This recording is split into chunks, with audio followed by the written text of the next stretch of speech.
শিক্ষক দিবসকে কেন্দ্র করে গুরু শিষ্যের মেলবন্ধনে এক নতুন মাত্রা দিতে সম্প্রতি কলকাতার ১৪৩ নম্বর ওয়ার্ডের পৌরমাতা ক্রিস্টিনা বিশ্বাসের উদ্যোগে ঠাকুরপুকুরে হয়ে গেল গুরু প্রণাম ও সংবর্ধনা জ্ঞাপন অনুষ্ঠান। এই সুচারু অনুষ্ঠানে ওয়ার্ডের বিভিন্ন স্কুলের শিক্ষক শিক্ষিকাদের গুরু প্রণাম ও সম্বর্ধনা জ্ঞাপন জানানো হয়। প্রায় ৫০০-র কাছাকাছি শিক্ষাকর্মীদের হাতে উত্তরীয় সহ গাছ উপহার হিসেবে তুলে দেওয়া হয় এদিন। শিক্ষাই মানুষের বড় হয়ে ওঠার মূল মন্ত্র, তাই শিক্ষকদের গুরুর আসনে সর্বদাই রাখা উচিত। মানুষের বিবেক সহ জ্ঞানের সঞ্চারেও মানুষকে তৈরি করার পেছনে এনাদের ভূমিকা সত্যি অনস্বীকার্য। তাই সুন্দর দিনটিকে স্মরণ করে রাখতে মানুষের মধ্যে বেশি করে বুদ্ধির সাথে জ্ঞানের আলো জ্বালাতে এই অনুষ্ঠান সত্যি সাধুবাদ প্রাপ্য। অনেক বছর ধরেই পালন করছি, কারণ শিক্ষক আর শিক্ষিকাদের সম্বর্ধনা জ্ঞাপন করার সৌভাগ্য কিন্তু আমরা আজকে পেয়েছি। সর্বশক্তিমান ঈশ্বরের আশীর্বাদে শিক্ষক আর শিক্ষিকারা হচ্ছে সমাজের মেরুদণ্ড। প্রত্যেক শিক্ষক আর শিক্ষিকাকে বিলেটেড হ্যাপি টিচার্স ডে সকলকে, যাদের ছাড়া আমাদের সমাজ অসম্পূর্ণ, যাদের ছাড়া আমরা অসম্পূর্ণ। শিক্ষক আর শিক্ষিকা হচ্ছে second parent after a mother. মা হচ্ছে আমাদের প্রথম এবং পরম শিক্ষিকা, যিনি আমাদের লালন পালন করেন এবং সংসারের পুরো দায়িত্ব পালন করেন। তাই শিক্ষক শিক্ষিকা কিন্তু শুধু যারা বিদ্যালয় আমাদের পড়াশোনা, আমাদের যে এডুকেশন যারা দান করেন, তারাই কিন্তু সর্বপ্রথম আমাদের শিক্ষক না। সর্বপ্রথম শিক্ষক হচ্ছে আমাদের প্যারেন্ট, আমাদের মা বাবা। তারপরে কিন্তু হচ্ছে শিক্ষক শিক্ষিকারা, যারা হচ্ছে second parent to a child. মানে আমরা তো বিদ্যালয় তাদের দিয়ে আসি পড়াশোনা শেখার জন্য, শিক্ষা অর্জন করার জন্য।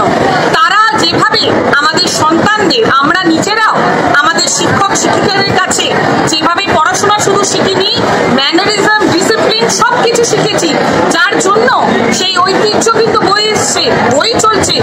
আমরা গুরুজনরা দেখে যা শিখেছি, আমাদের দেখে আমাদের আগামী প্রজন্ম কিন্তু এটাই শিখবে যে শিক্ষক আর শিক্ষিকা হচ্ছে এই সমাজের প্রধান মেরুদণ্ড। এদের ছাড়া কিন্তু আমরা অসম্পূর্ণ। এখানে প্রায় 500+ শিক্ষক শিক্ষিকাদের আজকের আমরা সম্বর্ধনা জ্ঞাপন করছি। 143 নম্বর ওয়ার্ড থেকে 500+। কেন? এখন টিচিং প্রফেশনে কিন্তু মোস্ট অ্যাভেলেবল, এখন সবচেয়ে বেশি হাইয়েস্ট প্রায়োরিটি যে জবের, সেটা হচ্ছে টিচিং প্রফেশনে। কটা স্কুল আছে টোটাল? যেমন 500 টিচার্স আছে, টিউশন টিচার আছে, স্কুল টিচার্সরা আছে, এইরকম প্রায় অনেক। হ্যাঁ, তাই প্রত্যেককে আমরা এখানে সম্বর্ধনা জ্ঞাপন করছি। আর ঈশ্বরের চরণতলে এটাই প্রার্থনা জানাবো, যেন আগামী দিনে আমাদের সন্তানদের যেন এইভাবেই তারা সুশিক্ষাতে বড় করতে পারে। সর্বপ্রথম বলবো যে একটা ছেলে মেয়ে, একটা সন্তান শুধু সুশিক্ষিত হলেই কিন্তু হয় না, ডিগ্রি সার্টিফিকেট হোল্ড করলেই কিন্তু হয় না। তাকে সর্বপ্রথম মানুষের মতো মানুষ হয়ে উঠতে হবে। Humanity first, being a human first. আমি হয়তো শিক্ষিত হতে পারি, ডিগ্রি হোল্ড করতে পারি, সার্টিফিকেট থাকতে পারে, কিন্তু আমি জানি না কি করে ব্যবহার করতে হয়।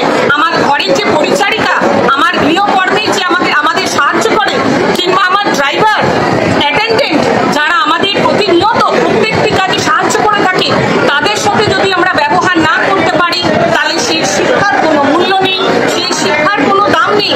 তাই শিক্ষক আর শিক্ষিকাদের তারাই প্রধান, এই সমাজের প্রধান, তারা স্তম্ভ, একটা পিলার এই সোসাইটির।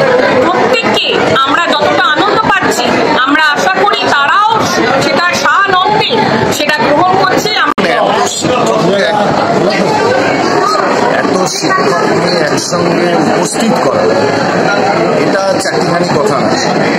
তো আমি ধন্যবাদ দেবো 143 নম্বর ওয়ার্ডের পৌরমাতা এবং ববিকে, যে এত শিক্ষককে একসঙ্গে ডেকে নিয়ে এসে তাদের মধ্যাহ্নভোজে আমন্ত্রণ এবং শিক্ষক দিবসে তাদেরকে সংগঠিত করা, যারা সমাজের মূল কারিগর, আগামী দিনে আগামী প্রজন্মকে যারা তৈরি করে, সেই শিক্ষক সমাজকে একত্রিত করে আজকের একটা সুন্দর অপরাহ্নে এই অনুষ্ঠান করার জন্য আমি অন্তরের অন্তঃস্থল থেকে এবং ববিকে এবং তার সঙ্গে যারা উদ্যোক্তা আছে সকলকে আমাদের অন্তরের অন্তঃস্থল থেকে কৃতজ্ঞতা এবং প্রণাম।